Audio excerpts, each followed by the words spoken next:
La tensión en Israel aumenta por horas, sobre todo las imágenes son bien dramáticas y esto es porque Hamás ha hecho de la población civil pues su escudo en contra de Israel. Los cohetes están cayendo por Israel, Israel no tiene otro remedio que defenderse de estos ataques y todo puede escalar. Vamos a hacer contacto con Washington. En Washington vamos a tener al viceembajador Rubén Azar comentándonos acerca de lo que está sucediendo y también iremos a Israel. Vamos a conversar con Ronnie Kaplan, vocero del ejército israelí, que nos va a acompañar directamente desde Israel. Desde Israel regresamos acá a los Estados Unidos. El tema de migración sigue latente. El presidente está en Texas en el día de hoy y se está tratando de buscar protocolos con los países centroamericanos para tratar de ver cómo solucionar esta crisis que solamente aumenta, no solamente aumenta el costo político, sino aumenta el costo humano.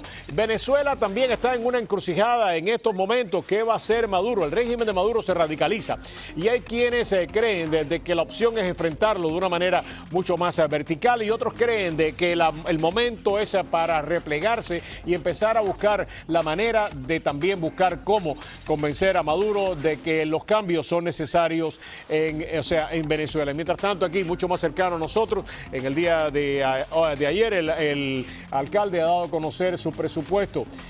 Bien dramática algunos de los recortes que el alcalde está pidiendo. Vamos a tener aquí en el estudio en solamente unos minutos pues al vocero del alcalde, Mike Hernández. Con él vamos a estar conversando acerca de todos estos temas. Así que no mueva su dial. En solamente unos segundos comenzamos ya aquí en Prohibido Callarse con todos estos temas.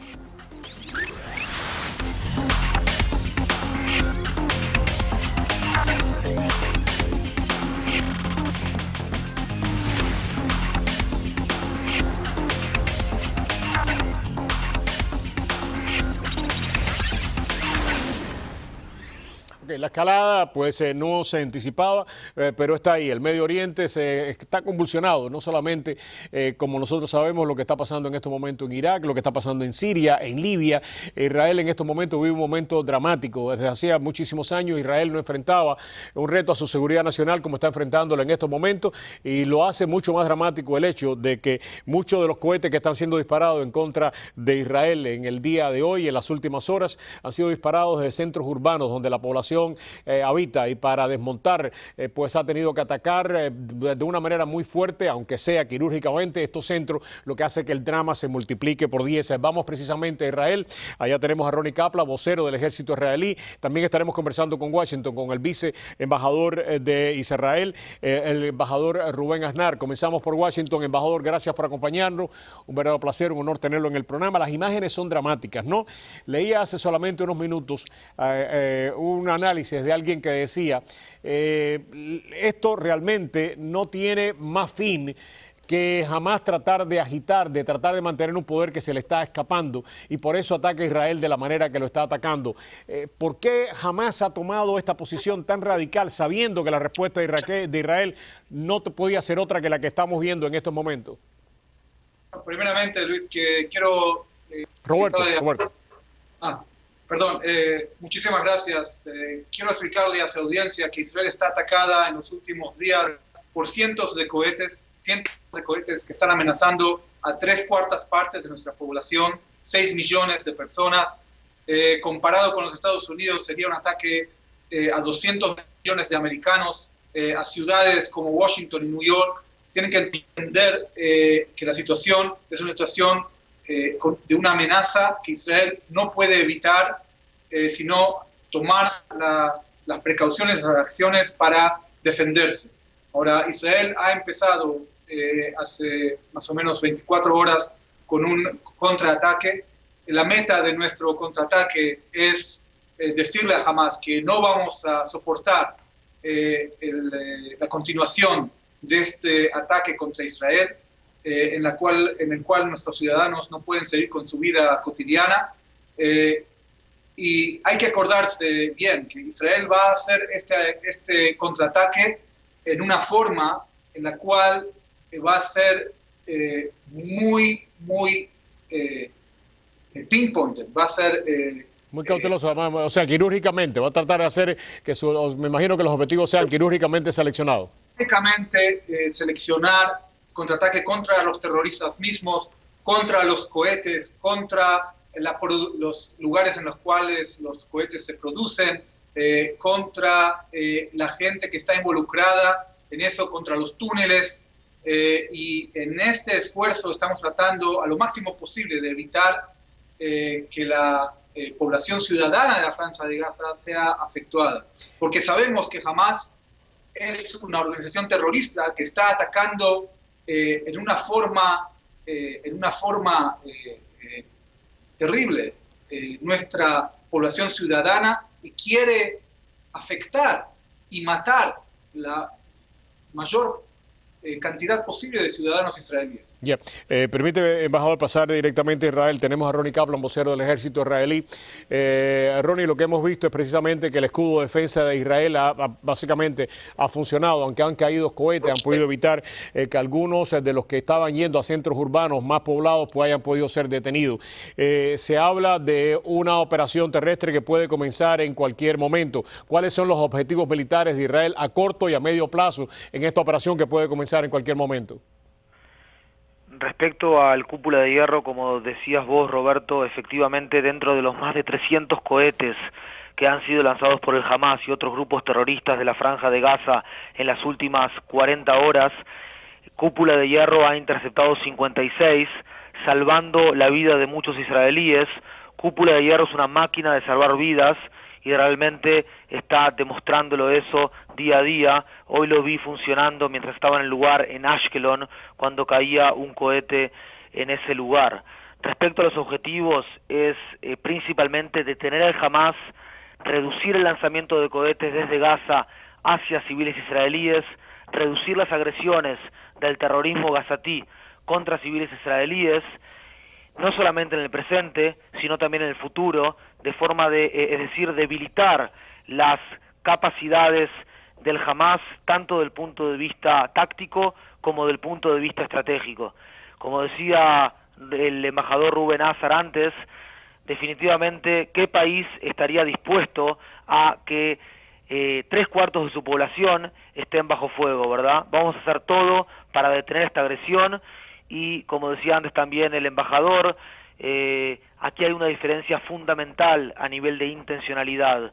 Mientras el Hamas a priori, intencionalmente, intenta atacar civiles israelíes indiscriminadamente desde el centro de población civil gazatíes, utilizando a sus civiles como escudos humanos y a los nuestros como carne de cañón, nosotros estamos haciendo todo lo que está dentro de nuestras posibilidades para alcanzar objetivos terroristas, objetivos militares en la Franja de Gaza. Independientemente de la posición que uno pueda tener respecto al diferendo israelí-palestino, todo país tiene el derecho soberano de defenderse, y sobre todo cuando sus ciudadanos están siendo atacados de la manera que están siendo atacados en Israel en estos momentos, y sobre todo cuando Hamas opta por construir pues todas estas fábricas desde donde se disparan estos cohetes en centros urbanos tremendamente poblados, sabiendo que cualquier ejercicio militar para desmontar todas estas plazas de lanzamiento pues va a afectar a la población civil. Lo que busca es precisamente eso, el costo de relaciones públicas, el costo de imagen que paga Israel cuando tiene que tomar estas acciones para desmontar estos operativos que se lanzan en contra de su territorio. Sin lugar a duda hay un costo político. ¿Cuál es la respuesta de la comunidad internacional en estos momentos y de Washington, embajador? Bueno, hay una línea directa entre este ataque que Hamas está haciendo contra Israel y el pacto que la OLP ha firmado con Hamas. Exactamente.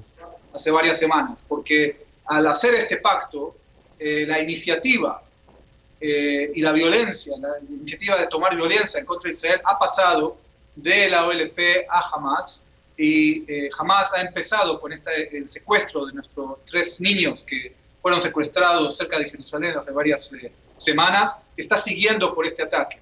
La meta de Hamas es ser el líder de la nación palestina, pero es también parte de un escenario más amplio, que es lo que está pasando en el Medio Oriente, y la guerra total que hay entre potencias extremistas, chiitas y sunis, y los hermanos musulmanes, que jamás son parte de ellos, y el resto de la población. Entonces, lo que Hamas quiere hacer es secuestrar a la población palestina y llegar a un lugar en el cual ellos, haciendo esos ataques en contra de Israel, puedan ser los líderes del asunto palestino. Ahora, Israel está concentrada no en elegir quién van a ser los líderes palestinos. Israel está concentrada en autodefensa y Israel va a seguir tratando de hacer la paz con las fuerzas que quieran hacer paz con ella. Embajador, usted ha tocado un tema que me parece que es extraordinariamente importante, no a corto plazo, pero sí a medio plazo, una vez que se logre lidiar con esta crisis, y es precisamente el papel que la autoridad palestina va a jugar en su alianza con Hamás. Ya ustedes han dicho de una manera bien clara que mientras Hamás pertenezca o sea parte del proyecto de gobierno de la autoridad palestina, no hay manera de conversar con la autoridad palestina. Sin embargo, en las últimas horas, producto de toda esta crisis, ha habido no solamente conversaciones, sino ha habido lo que algunos creen es colaboración entre la autoridad palestina y el gobierno israelí en la captura, en la búsqueda de estos niños que después fueron encontrados asesinados. ¿En qué punto se encuentran las relaciones en estos momentos de la autoridad palestina con Israel, y si lo hacen a ustedes, a ellos corresponsables de lo que está sucediendo en Gaza en este momento? Bueno, hay cooperación entre Israel y las autoridades de seguridad de la autoridad palestina, pero hay que entender que en el contexto político, para que la autoridad palestina sea relevante para el pueblo palestino y sea relevante para la paz con Israel, tiene que terminar este pacto con Hamás, porque el pacto con Hamás ha causado a la situación en la cual estamos ahora, en la cual Hamás tiene la iniciativa, ha usado este pacto con la OLP para tener la legitimidad para relanzar este ataque en contra de Israel. Ronnie, me preguntaba yo al embajador al principio del programa que por qué Hamás hace esta acción, y el embajador nos explicaba que precisamente es un movimiento, podríamos llamarle de pinza, para tratar de adueñarse de todo el poder político, además del poder militar, que ya tiene una considerable influencia en él. Algunos consideran también, y ayúdame a entender esto, si el cambio de gobierno en Egipto ha ido cerrando la fuente de abastecimiento de Hamás, que se ve obligada a lanzar esta ofensiva para tratar de recuperar una legitimidad que entiende y un protagonismo que entiende que precisamente por lo que ha sucedido en Egipto puede ir perdiendo poco a poco. ¿Estarían los analistas que consideran eso correcto? De hecho, Roberto, el tema de Egipto es un tema de política exterior israelí. Como tú sabes, yo soy portavoz de la Fuerza de Defensa de Israel. Pero hablaba en términos de seguridad, si Egipto ha cortado la fuente. Lo que te preguntaba era si Egipto ha cortado la fuente de financiamiento Hamás, que eso quizás probablemente esté dentro del ámbito de responsabilidad. Perdón, escuché. Que lo que te preguntaba era si Egipto ha cortado las fuentes de acceso a los materiales que le estaban llegando a través de los subterráneos, de los túneles que hablaba el embajador hace unos minutos. Sí, definitivamente. El gobierno actual en Egipto ha luchado contra elementos del Hamás y también del Jihad mundial en lo que es la península del Sinaí. Le ha cortado, en cierto sentido, por decirlo no muy académicamente, pero sí muy gráficamente, le ha cortado los víveres al Hamás que disfrutaba con otros gobiernos egipcios, y esa es la situación en este momento, por lo cual no estamos en un escenario como antes de pilar defensivo, cuando el líder de Egipto era un hermano musulmán como Mursi, sino que hay un gobierno completamente distinto, ¿verdad? Ya. A los dos, muchísimas gracias.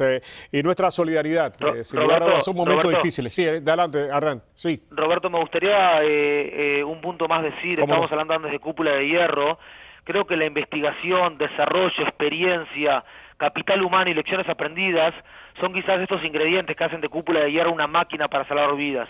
Y te quiero decir una cosa, que mientras Israel invierte en la vida, nuestro adversario, abocado al terror, sigue invirtiendo en la muerte. Esta es la lamentable diferencia que hay entre las partes en este conflicto, y hay una diferencia en la intencionalidad que es inconmensurable. Como que no, yo creo que esto también demuestra, ha habido muchos profetas del fin de las relaciones entre Estados Unidos e Israel por diferentes cosas, y yo creo que lo que demuestra Cúpula de Hierro, lo que se demuestra precisamente en estos momentos, es la solidaridad del pueblo norteamericano, de todos los norteamericanos con Israel. Embajador, las últimas palabras son ustedes, me quedan alrededor de 30 segundos, por favor.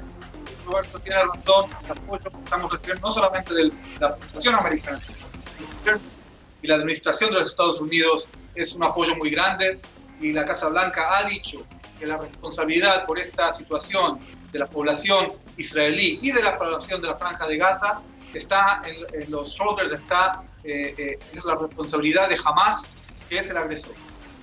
Como esto se puede acabar inmediatamente. En el momento que Hamás deje de tirar estos cohetes, esto se puede acabar inmediatamente y comenzar un proceso de diálogo y negociación sin el terrorismo que pueda de alguna manera pues darle una solución a este problema. Embajador, muchísimas gracias desde acá y una vez más nuestra solidaridad. Ronnie, un abrazo. Muchas gracias. Un abrazo, hasta luego. Gracias. Vamos a policiarte, vamos a regresar con un tema candente aquí en los Estados Unidos, el tema de inmigración, y lo vamos a abordar de una perspectiva que hasta ahora no se ha abordado. Vamos a tener en el programa en solamente unos minutos al ex subsecretario de Defensa para el Hemisferio Occidental, Frank Mora. Frank ha tenido un protagonismo muy puntual en lo que en las relaciones de Estados Unidos con México, con Centroamérica en particular. Vamos a hablar con él acerca del paquete de ayuda que acaba de pedir la Casa Blanca y acerca de qué es lo que está pasando en Centroamérica. Por primera vez en la televisión van a escuchar ustedes el análisis de Frank Mora en solamente unos segundos. Regresamos.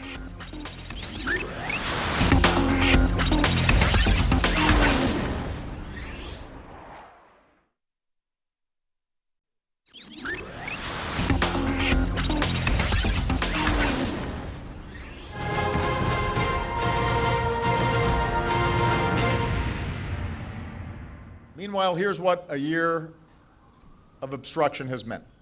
3.700 millones de dólares en fondos de emergencia para hacer frente a la crisis migratoria en la frontera sur de Estados Unidos fue el monto pedido al Congreso por el presidente Barack Obama.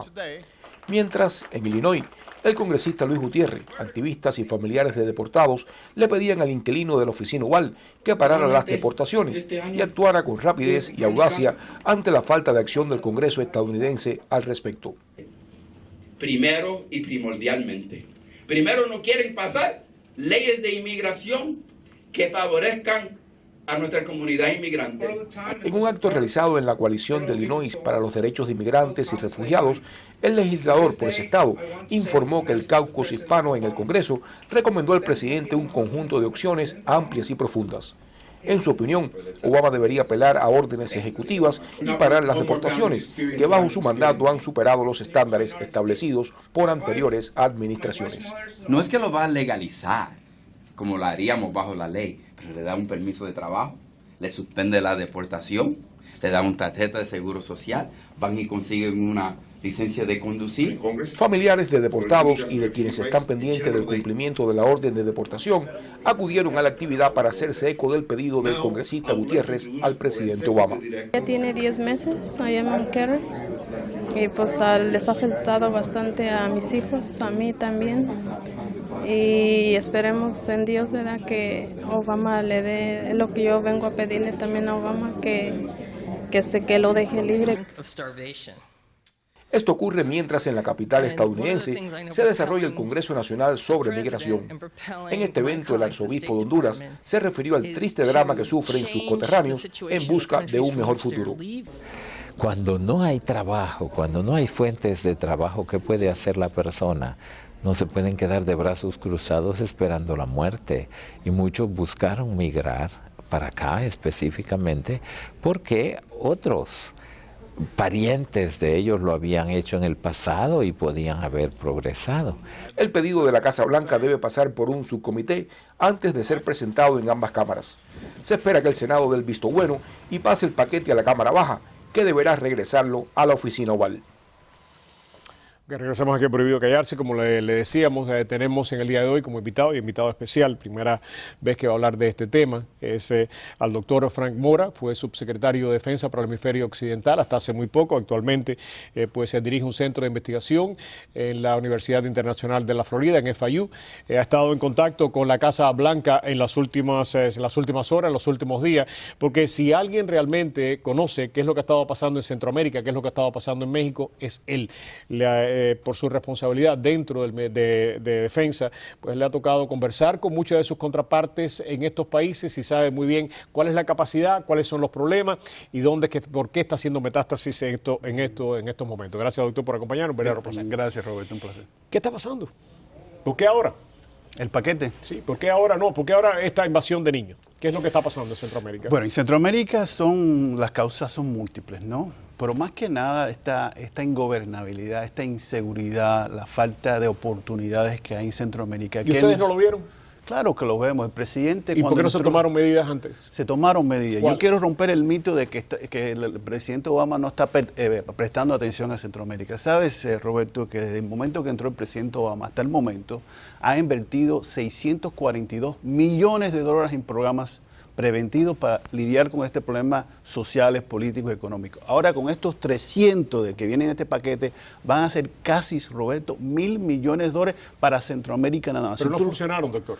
¿Por qué? Porque en Centroamérica el problema no es de dinero, Roberto, es problema de voluntad política para reformar las instituciones que están produciendo la violencia, la pobreza y la desigualdad. Usted dice entonces que podemos seguir invirtiendo dinero en Centroamérica, que de todas maneras estos problemas van a aparecer porque hay una clase política, hay una clase dirigente que no quiere abordar las causas de los problemas. Y el mejor ejemplo es Colombia. En Colombia nosotros invertimos o hemos invertido 8.000 millones de dólares, pero ha producido resultados porque el gobierno del presidente Uribe y después el presidente Santos se comprometieron, las élites políticas y económicas se comprometieron a reformar las instituciones, hacer lo necesario para acabar la violencia y ha tenido resultados. Doctor, ese compromiso tiene que hacer los líderes. ¿Y qué puede hacer Estados Unidos para decirle a Centroamérica, ustedes tienen este compromiso? Cuando usted tenía, reuniones con sus contrapartes en el ejército guatemalteco, en el salvadoreño, yo me imagino que le decían, nosotros estamos ahogados por la droga, no tenemos los recursos,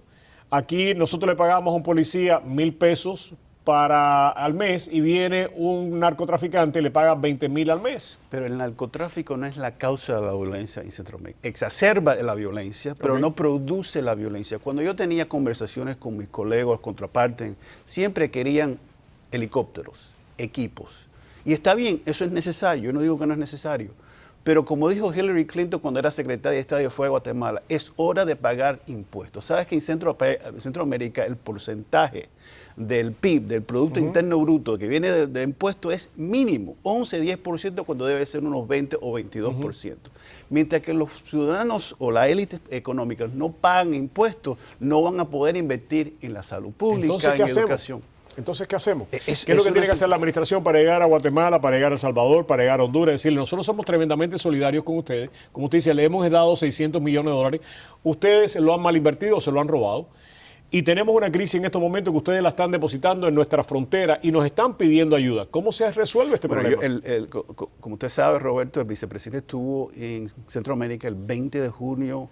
El secretario Kerry estuvo para la toma de posición en Panamá en julio y tuvieron conversaciones en base a esto. Esto es una responsabilidad compartida. Nosotros tenemos una responsabilidad, Roberto, Estados Unidos, en tratar de solucionar este problema, pero todos tenemos que invertir y todos tenemos que tener voluntad política. Estados Unidos no puede querer solucionar el problema de Centroamérica más de los centroamericanos. Estaba leyendo una cita que la compartía con usted antes del programa, el general a cargo del Comando Sur. Dice, ha llamado a esta crisis una crisis existencial, no voy a entrar en ese detalle, pero lo que se ha dicho, dos cosas que me parece que es importante en una audiencia que hubo precisamente en el Comité de Relaciones Exteriores del Senado. En estos momentos, alrededor de 7 de cada 10 misiones para interceptar drogas tienen que ser canceladas porque no hay presupuesto. El senador Menéndez dijo de que solamente estamos dándole fondos, tenemos una discapacidad de 95% en los fondos que se tienen que entregar al Comando Sur para poder hacer operaciones en estos momentos. ¿Qué es lo que está pasando? O sea, cómo nosotros también estamos abriendo nuestra frontera porque no hay dinero. Es cierto, no hay dinero. Después de la crisis económica, después de la crisis de presupuesto, que era una crisis política entre el presidente y el Congreso, hubieron recortes importantes, significativos en el presupuesto del Departamento de Defensa. Fue el Comando Sur y todas nuestras relaciones con América Latina que sufrieron porque se tenían que invertir o seguir invirtiendo en las prioridades en Medio Oriente y en Asia, que se entiende completamente. Entonces, la Guardia Costera, los buques navales, los aviones que necesitamos para monitorear y para hacer interdicciones, se acabaron. Ustedes no han dicho eso, ¿por qué no se ha dicho esto de una manera más clara, más contundente? Porque cuando uno oye de que 7 cada 10 misiones para interceptar drogas están siendo canceladas por el Comando Sur, de que hay un 95% de fondos eliminados, 95%, el Comando Sur está trabajando solamente con un 5%, algunos dicen que puede ser 7%, pero de todas maneras, se han eliminado una cantidad de fondos considerables del Comando Sur. ¿por qué esto no se ha dicho ahora en estos momentos de una manera más contundente? Porque vamos a hablar ahora de los 3.700 millones de dólares y si de alguna manera algunas de esas necesidades se abordan con esto de dinero que está pidiendo el presidente. No, porque esto va directamente al problema de la tragedia humanitaria que estamos viendo en este momento. Yo estoy de acuerdo, lo que esto no es noticia, Roberto. Hemos hablado en el Congreso, en el público. Esto se viene sabiendo hace muchos años. ¿Defensa sabía que había esta crisis? Claro que sí. ¿Ustedes la habían advertido al Departamento tener de la Estado? capacidad de hacer interdicciones a aviones y buques con droga? Eso se sabía. ¿Se sabía? Eso se sabía y el Congreso lo sabía, importante. Pero es una falta de responsabilidad y una sensación de la responsabilidad, porque está la defensa de la nación. El presidente tiene que tomar medidas bases a prioridades. Si tú tienes $100, tienes que invertir los $100 en donde están las prioridades. Si te dan $100 nada más. Si te dan $100, ahora, si te dan 150 días, tienes mucho más que para. Entonces, ¿usted está contento con los 3.800 millones de dólares que está pidiendo? Yo creo que eso pidiendo? ha sido un paquete muy importante. Es más de lo que yo pensaba que iba a ser, francamente, Roberto. Y además lo importante... ¿Puede ayudar a solucionar el problema, doctor? Lo importante del paquete no es la cantidad de dinero, sino es el plan, la aproximación, ¿no? de entrar en varias agencias trabajando junto con nuestros socios en Centroamérica y México. Esa es la única manera que ¿va a funcionar este paquete de 3.800 millones de dólares? Yo creo que a corto plazo sí vamos a solucionar la crisis humanitaria, pero a largo plazo lo que está produciendo, ¿no? La crisis, eso es un problema de largo plazo, un problema estructural que hay que resolverlo en Centroamérica. Doctor, una de las cosas que usted conoce probablemente mejor que ninguna otra persona es México. Usted ha estado negociando con las autoridades mexicanas desde hace muchísimo tiempo. Ha firmado con ellos una serie de protocolos en materia de defensa y seguridad de los últimos años. Yo no puedo entender que la frontera sur está tan desprotegida. No puedo entender que las autoridades mexicanas vean miles de niños viajar en buses arriba de los trenes y que aquí no haya una consideración política para dejar que esto suceda. A mi juicio, los mexicanos están enviándole un mensaje a los Estados Unidos y un mensaje extraordinariamente peligroso, creo yo, porque están utilizando una crisis migratoria para poner presión sobre el Congreso de los Estados Unidos y sobre la presidencia. ¿Me equivoco? Yo creo que sí. Yo creo que esto no es un poco problema de capacitación, quizás un poco también de problemas de voluntad política, pero la frontera del sur con Guatemala no hay control ninguno, no ha habido un control hace décadas y mucho menos que lo que hay en la frontera. Pero estos trenes vienen con niños hasta en el techo, vienen guaguas repletas de niños, tal parecería que como hizo Fidel Castro en la década de los 80 en el Mariel, están buscando niños donde quiera que lo encuentren, los montan en una guagua y los meten para acá para hacer que esta crisis sea mucho más profunda de lo que es. Por esa frontera pasa de todo, Roberto. Dios mío. Pasa de todo y tú no puedes monitorear cada pedazo de esa. No vienen solo en este monstruo de tren que se le dice, vienen por todas las partes escondidos, igual que la droga, igual que armas. ¿Va a pasar este dinero, doctor? ¿El Congreso lo va a aprobar? Yo no sé, la verdad que no, este Congreso donde no realmente pasa mucho, no soy muy pesimista, pero quizás con la tragedia que estamos viendo actúa. Yo creo que es momento de actuar. Lamentablemente en los últimos tiempos lo único que hemos visto, y lo he dicho en más de una ocasión, y quiero insistir en esto, en vez de buscar soluciones, lo que estamos buscando son culpables. Y sobre todo hay algunas personas que insisten en que la culpabilidad está en la Casa Blanca y sin lugar a dudas hay un alto nivel de responsabilidad en la Casa Blanca, pero lo que esto es una responsabilidad compartida por todos que tenemos que solucionar, porque no solamente es una crisis humanitaria, es una crisis de seguridad nacional en la que estamos viviendo en estos momentos y tiene que ser abordado. Doctor, muchísimas gracias por escoger este programa para hacer su primera comparecencia, para hablar de este tema tan importante. Muchas gracias. Espero que regrese. Claro. El doctor Frank Mora, ex subsecretario de Defensa para el hemisferio occidental, ha estado en conversaciones con la Casa Blanca en los últimos días, producto de esta crisis, ya que por su responsabilidad dentro del Departamento de Defensa tuvo que lidiar, como él ha estado explicando, con muchos de estos países, se ha firmado protocolos de seguridad y defensa, y sin lugar a dudas es una pieza clave para entender qué es lo que está pasando y vamos a continuar, o probablemente en un futuro no muy lejano, conversando con él acerca de estos temas. Muchísimas gracias, doctor. Gracias, Roberto. Vamos a regresar a donde hay una crisis tremenda también en este momento en Venezuela. Todo parece indicar que el madurismo se fractura, pero la oposición no está tomando el liderazgo que algunos creen que debería de tomar. Vamos a estar analizando este tema y más adelante va a estar con nosotros Mike Hernández. Vamos a estar hablando del presupuesto del alcalde Jiménez. Regresamos con Venezuela.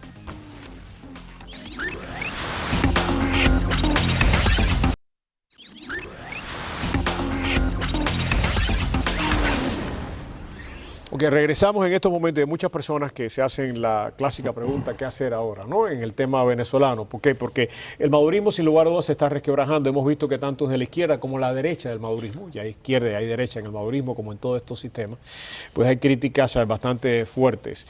Mike, o sea, está con nosotros el doctor Abelardo Izaguirre, es fiscal y abogado penalista venezolano, y también está con nosotros José Hernández, secretario de la MUD de Miami, que está recibiendo tremendas críticas en las últimas horas, precisamente porque se ha desmarcado de una serie de posiciones que algunos de los líderes de la oposición están asumiendo en estos momentos. José, ¿qué hacer ante esta crisis? La MUD plantea el diálogo, plantea de que hay que salir a las calles, de que hay que replantearse de alguna manera toda la estrategia de confrontación con el madurismo. ¿Estoy equivocado? La MUD, la Unidad Democrática plantea el diálogo, eso sí.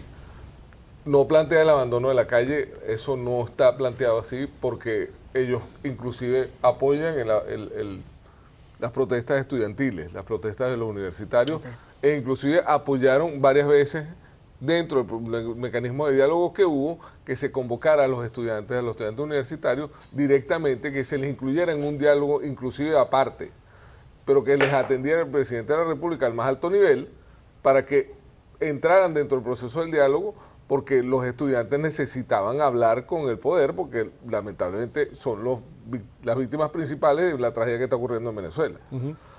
Pero más allá de todo eso, más allá de que la mesa, de que el diálogo, todas esas cosas, estamos viviendo en un país que tiene 60% de inflación, 70% de desabastecimiento en medicinas, donde más de 50.000 personas están esperando operaciones todos los días, donde los enfermos de cáncer no tienen cómo sobrevivir, donde los enfermos de SIDA no tienen reactivos, en una nación que está al borde de una crisis humanitaria severa y donde, el madurismo, por llamarlo de alguna manera, se está resquebrajando, pero por una situación de vulnerabilidad total de modelo. Y ahí vamos a una cosa de la unidad democrática. La unidad democrática, todos los integrantes de la unidad democrática, incluso los que se critiquen entre sí, buscan la misma situación, que es el cambio del modelo político, el cambio de la estructura política. ¿Cómo se va a dar ese cambio? Ya es otra canción, pero hay que hablar. Bueno, yo pienso, y aquí voy a diferir de mi amigo José, de que lamentablemente ese agotamiento de modelo que él mismo acaba de decir abarca incluso la MUD. Yo pienso que ya llegó la hora de que la MUD desaparezca. Yo soy de los que piensa de que la famosa unidad ya no existe y deberíamos practicar el divide y vencerás. Pienso que hay que dividir esa alianza perversa de un sector, no lo voy a decir todo porque incluso José conoce de mi aprecio por su trabajo aquí, pero yo hablo de un PSU-MUD. Entonces, el pueblo venezolano tiene ahorita que atacar a esa unión porque la inactividad de la MUD en Venezuela ha hecho de que el madurismo, el chavismo o el PSU, pues ya le quito la B de Venezuela, siga manteniendo el país en las condiciones que está, como él lo dice, un borde de una crisis humanitaria y todos los líderes se deslindan de una acción efectiva como quizá hicieron Leopoldo María Corina. Ahora, ¿la unidad es necesaria o no es necesaria? No, en este momento no. ¿La unidad no es necesaria en Venezuela? En este para poder salir de la crisis no, porque es necesaria la unidad ha fallado en 14 años, no ha hecho nada. Pero nada. Hay que replantearla y pienso que lo mejor es desaparecerla. O sea, tú dices que el país puede salir de la crisis con una fracción del país, no con todo el país. Sí, porque el mayor país es el que está fraccionado del PSV y de la MUD. Y es el que hay que aglutinar. Según todas las encuestas, hay un 80% del país que no está ni con el gobierno ni con la mesa. Esa es la misma encuesta que Capriles que dice que el 89% está contra la salida y que en los muertos no lo pusieron ellos. Eso no existe. No, dice que no está ni con la mesa ni con el gobierno. Ese país, ese 80% del país que compone la nación como tal. No estoy de acuerdo con esa encuesta porque la última votación fue casi mitad y mitad del tolete, 5 para 5. Es imposible que ahora un 80 esté diciendo de que no está de acuerdo con la salida y que vamos a esperar una salida. No, yo no estoy diciendo que esté de acuerdo con la salida, yo estoy diciendo que no está de acuerdo ni con la unidad ni con el gobierno. Por eso hay que atacar otro frente que no sea ni la MUD ni el PSUV. Pero si en ningún momento las fracciones corrigen una cosa, tú no puedes hacer un país con la mitad del otro país en contra. No, sí puedes. No puedes. Sí puedes. Nunca. Y el ejemplo lo tienes en Sudáfrica, que eran 5 contra 25 y al final se impuso y Mandela fue presidente. Mandela fue presidente porque el 90% de la nación era una nación de un color que además entendió que la otra parte, los blancos entendían que Mandela podía hacer. Era toda la unidad. No. Y de hecho Mandela fue el presidente de la unidad y unificó a la nación. Después de la desorganización que lo llevó. No. Yo pienso que ahorita estamos en la teoría del caos. Hay que dividir a la MUD. Hay que dividir a lo que es el PSUV que yo lo llamo PS. Y una vez que se divide, ¿qué se hace? Una vez que se divide, o sea, ya la puse. Dejar que la circunstancia nos lleve, porque en 14 años ha habido diálogo, velitas, reuniones, mesa de la unidad. Pero Abelardo, hay algo que a mí por lo menos me inquieta, y lo he escuchado a ustedes con un interés extraordinario porque estoy aprendiendo también, ¿no? Pero yo he tenido aquí a personas que me dicen, nosotros estamos pidiendo la salida de Maduro. Perfecto, me parece excelente. ¿Y qué va a pasar después de Maduro? No sabemos. Pero si viene Cabello, ¿cómo va a salir de Cabello? No sabemos, ese será otro problema. Pero no hay que prever un poquitico. No, la memoria nos hizo prever, ¿no? Cuando salga Chávez, el que venga no aguanta. Y si es Maduro, que es un infeliz chofer de autobús, no aguanta. Por eso mismo. Mira dónde está. Por eso mismo. Entonces deja que el caos venga solo. Pero ¿a dónde va a dirigir el caos? Porque lo va a controlar quien tenga el poder, que es las Fuerzas Armadas. Nadie tiene el poder en Venezuela ahorita. Okay. Ceden de lado a lado. Pero si ellos tienen el control de la violencia, tienen el control del poder. A menos que la unidad tenga armas, que no las tiene. No es necesario el arma. Gandhi conquistó muchas cosas sin violencia y sin armas. Pero conquistó las cosas con unidad, y Luther King con unidad. No, porque Luther King los tres casos que dijiste, Luther King, Gandhi y Mandela, eran casos que buscaban la unidad de la nación. Recuérdate, en el caso de Luther King, a él lo traicionaron y al final tuvo muchos problemas con su misma gente. Y después de muerto es que se logró lo que quería Luther King. Pero sin que hubiera ocurrido todas esas cosas, todo el discurso de I Have a Dream y todas esas cosas, eran discursos por unidad, por la unidad de la nación. Yo le voy a poner un ejemplo. Bolívar decretó la guerra a muerte. Y en esa época, en esta actualidad, lo hubiesen juzgado por delitos de lesa humanidad. Y Bolívar sacó el decreto de guerra a muerte. Es como alguien me dijo ayer, es que lo que aspira Henry Ramos es que no haya muertos, no haya violencia, no haya eso. Bolívar hubiese dialogado, hubiese hecho la mesa del diálogo, no hubiese habido independencia ni muertos, ni marcha por los Andes. Las últimas palabras. Pero Bolívar tuvo una circunstancia completamente distinta. En Venezuela, ningún cambio de gobierno que no provenga de una cosa similar al gobierno que está reemplazando, dura. Ninguno. Está el caso de 45, los ADECO fueron llevados en 3 años. Está el caso de Carmona, duró 72 horas duró en el gobierno.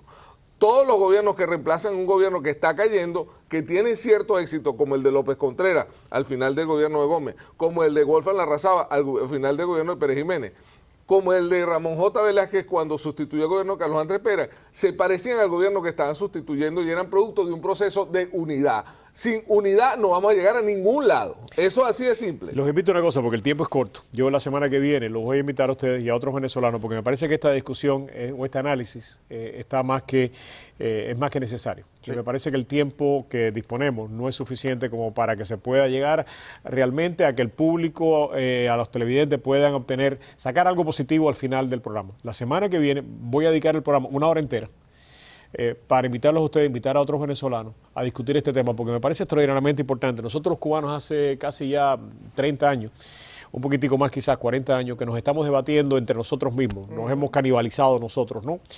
Y no hemos sacado nada positivo de ese canibalismo político que hemos ejercido. O sea, en algunas ocasiones Mascanosa ha sido en su momento, era casi para alguna gente más peligroso que Fidel Castro. Y en otras ocasiones, pues Basulto, Ramón Saúl Sánchez, había que atacarlo más que a Fidel Castro. Y así nos hemos ido nosotros pues diluyendo. Y me parece que esta conversación es necesaria. Los invito a ustedes la semana que viene a continuar esta conversación. Muchas gracias. Nosotros vamos a publicidad cuando regresemos. No, creo que tenemos algo muy especial. No, vamos a publicidad y regresamos en solamente unos segundos.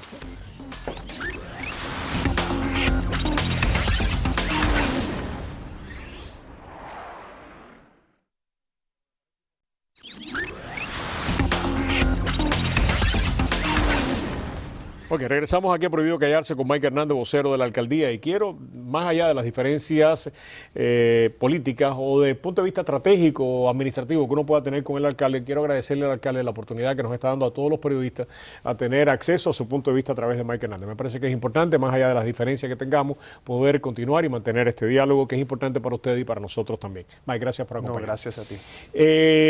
¿Cuántas personas se van a despedir si el presupuesto del alcalde es aprobado de manera íntegra por la comisión? Si lo aprueban como es, estamos de posiciones. Ajá. Acuérdate que hay posiciones y hay empleados. De posiciones estamos por encima del 700, puede ser hasta 800 posiciones, que incluye hasta 650 empleados. Yeah. Porque acuérdate, tengo que aclarar, hay posiciones que están vacantes y que no se van a llenar. Hay personas y no se van a llenar, así que pueden eliminarlas. pero queramos quedar al cero. ¿Por qué el alcalde no negoció con los sindicatos? No, están negociando. ¿Pero por qué le entrega este presupuesto pensando de que no van a llegar a ningún acuerdo? Porque, si están negociando... porque legalmente él tiene que presentar un presupuesto en julio y como no han llegado a un acuerdo con los sindicatos, él tiene que presentarlo asumiendo que no van a tener concesiones o que no van a llegar a un acuerdo. Es legal. El alcalde prefiere no presentar un presupuesto ahora con despidos, pero legalmente lo tiene que presentar y como no han logrado un acuerdo que puede todavía ocurrir. Acuérdate, el presupuesto no entra en vigor hasta el primer día de octubre. Me imagino que para el alcalde es doloroso, pero necesario, según Tenemos su punto de que vista. aclarar, sí, para el alcalde, acuérdate, el alcalde fue jefe de bomberos, era miembro del sindicato de bomberos de la ciudad de Miami, él conoce muy bien lo que es ser empleado público, pero él también fue elegido 2 veces ya como alcalde y 2 veces como comisionado, con su plataforma siendo que vamos a eliminar los excesos en el gobierno, vamos a tener un presupuesto sostenible. Este es el primer presupuesto como está presentado y queremos enmendarlo, por eso tengo que aclararlo, pero como está presentado, es el primer presupuesto balanceado sin estos ingresos especiales que entran cada año en el condado. Mike, es muy difícil entender algunas de las propuestas del alcalde, ¿no? Estoy de acuerdo que está difícil. Es difícil entenderlo, ¿no? Y te digo por qué. Porque mientras el alcalde le está pidiendo a los bomberos que no hagan servicio, y hay una polémica andando en estos momentos, le está pidiendo que no haya policía, viene la gente del Museo Pérez, que han recogido sin $500,000 nada más y le piden más del doble del dinero que tienen en estos momentos. Y el alcalde dice, sí, como no, hay que darle dinero al Museo Pérez, que no voten a nadie en el Museo Pérez, no voten a nadie en el Museo Pérez, pero sí hay que votar policía. Vienen los Marlins y le piden, los Dolphins le piden dinero y el alcalde le dice 5 millones para ustedes, está bien, es necesario 5 millones. Viene los Heat y le da dinero.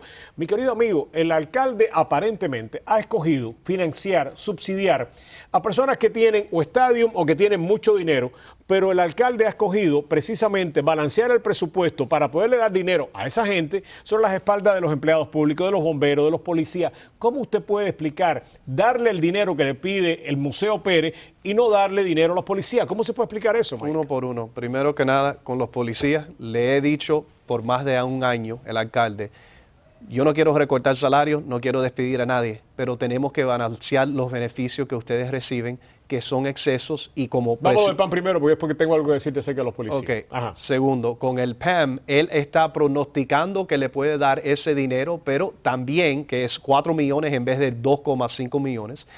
Pero ha dicho que eso depende muchísimo del ambiente económico. Lo mismo con el Heat, lo mismo con los Miami Dolphins. Pero es que el alcalde debería haber hecho responsable al fideicomiso, yo sé. También. El alcalde debería haber hecho responsable al fideicomiso del PAM, que no está recogiendo un kilo. $500,000 para eso es absolutamente nada. Y haberle dicho, ustedes tienen la responsabilidad de buscar el dinero. Si no, mis queridos amigos del museo, el museo no va a trabajar. Pero tengo que explicar algo. Legalmente, de nuevo, esto no es de un fondo. El condado tiene un gobierno, y era difícil para que yo lo entendiera, porque yo empecé en el condado hace 3 meses solamente. No es un fondo, hay varios fondos, y legalmente él no puede, como alcalde, ni ningún director y comisionado puede tocar eso los mismo fondos. Estaban diciendo acerca de los fondos que venían de los hoteles, y el alcalde descubrió la manera de gastar esos fondos de los hoteles en cualquier cantidad de cosas. No pudo. ¿Cómo que no? Los hoteles... Con los $80 millones que quedaban de reserva los gastó esto hasta es difícil tapar para que las personas entiendan, pero hay un límite que podía usar un año porque él recibió una opinión legal de los abogados que le explicaron, puedes usar hasta $25 millones para parques y policías por un año fiscal, porque entonces no vamos a tener los suficientes en reserva para pagar a quién. Pero tú entiendes que él usa en muy 10 mal. años tenemos que empezar con los Marlins. Hay una declaración que hizo el alcalde, por lo menos Lejera la publica de esta manera, que a mí me pareció desafortunada cuando menos, que dice, si ustedes me dan el 15%, ustedes se quedan con sus policías. Y a mí me parece que lamentablemente esa es la percepción del alcalde que tiene. Estos no son esos policías, son los policías de todo, incluyendo de él. Y cuando el alcalde Lejera lo cita diciendo, si ustedes me dan el 15%, se quedan con sus policías. ¿Por qué el alcalde habla de esa manera? Lo que él dijo fue que si nosotros logramos un acuerdo, no para 15%, estamos hablando de 15% en ahorros para el condado por el plan de salud. Si podemos ahorrar eso y tener el plan de salud que tienen en la Junta Escolar, para darte ejemplo, podemos ahorrar $70 millones cada año en el presupuesto y podemos rescatar estos empleos no solamente en el departamento de policías, pero la gran mayoría de los despidos que vamos a tener que tener en el condado, en el gobierno del condado. Eso pero es lo que la frase fue desafortunada, es decir, ustedes me dan esto y ustedes se quedan con sus policías. ¿Fue desafortunada cuando mínimo la frase? Yo no escuché esa frase, yo escribí la frase. La frase está puesta en el Herald, quizás deberías leer el artículo que hizo en el Herald. Mike, ¿qué va a pasar ahora? Y quisiera que regresara, porque tenemos poco tiempo en el día de hoy, quisiera que regresara para esta conversación. Mañana vamos a tener en este programa a varios líderes sindicales que van a presentar su parte.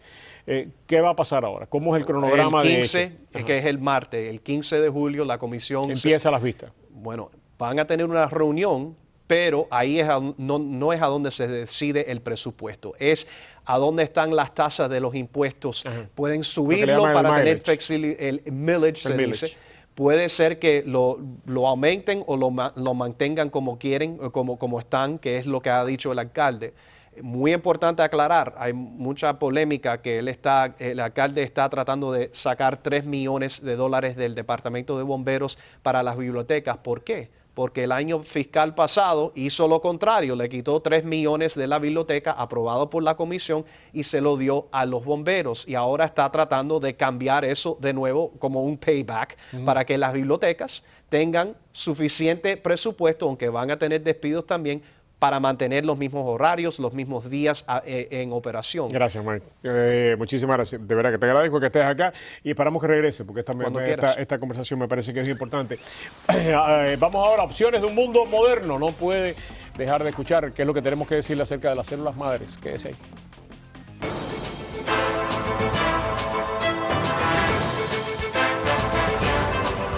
Bueno, llegó la hora de opciones del mundo moderno. Le queremos dar la bienvenida a José Aponte. José, muy buenas noches. ¿Cómo anda? ¿Cómo tú estás? Todo bien. Gracias, Roberto, por tenerme nuevamente. Bueno, pues vamos a hablar de las células madres, que es algo que realmente está entrando en el mercado de la medicina con opciones extraordinariamente importantes para usted. Vamos a comenzar por preguntarle a José qué son las células madres. José.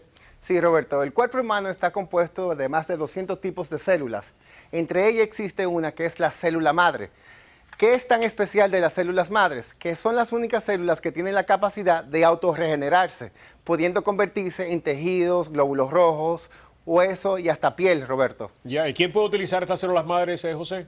Sí, todas las personas que padecen de enfermedades como la diabetes, artritis, hipertensión, dolores musculares, tienen que poner mucha atención, porque este tratamiento es específicamente para esas personas.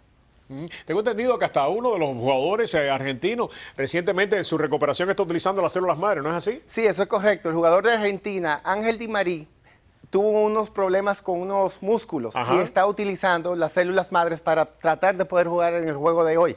Wow, qué bien. Oiga, dime una cosa, ¿cómo es que se puede adquirir este producto? Además, tengo entendido, mi querido amigo, que usted le ha dado a los televidentes de María Elvira beneficios que no le ha dado a los televidentes aquí de Prohibido Callarse para adquirir el producto. ¿Por qué es eso? ¿Por qué nos están excluyendo a nosotros de esos beneficios? A ver, dígame. No, Roberto, no se preocupe, que para todas las personas que ordenen el tratamiento de Madrecell Plus en el día de hoy van a obtener también el segundo mes totalmente gratis.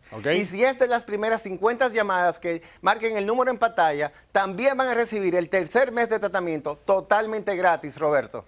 Ok, tercer mes para los oyentes de Prohibido Callarse, gratis también. 100%. Tercer mes. Bueno, pues ya usted sabe, ahí está el teléfono en pantalla. Muchísimas gracias, mi querido José. Nosotros vamos a publicidad, regresamos en solamente unos segundos aquí a Prohibido Callarse.